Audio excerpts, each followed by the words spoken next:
वालेकुम दोस्तों, आप देख सकते हैं ये 2017 मॉडल सीरीज 70 है। ये भाई साहब आए हैं टैमिक चेन गोटे डलवाने। टैमिक चेन गोटों का ना काफ़ी ज़्यादा नुकसान, काफ़ी ज़्यादा आवाज़ आती थी। तो आप ये बड़ी गोट देख सकते हैं, इसका क्या हालत होगी इसकी।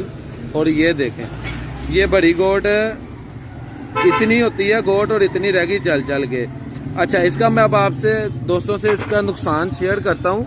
अगर गोटे ख़राब हो जाए फिर क्या होता है, इसका टैमिक चेन का लोड इस पे आता है। ठीक है, ऑयल पंप गाड़ी कट जाती है जिसकी वजह से हेड सिलेंडर को सप्लाई नहीं मिलती। ठीक है, फिर हेड सिलेंडर को ऑयल नहीं मिलता और इंजन जाम हो जाता है। तो कोशिश किया करें जब भी आपका टैमिक चेन गोटों की आवाज़ आए, लाजमी इसको, ये बहुत ही ज़्यादा नहीं, ये क्रोनलफान की भी लेके आप डलवा सकते हैं। ये भी तकरीबन 200-250 रुपये की, 250 रुपये की तकरीबन ये टैमिक चेन गोटे हैं। आप ये डलवा लें, अगर ज़्यादा महंगी आप नहीं डलवा सकते, पर डलवाएं ज़रूर।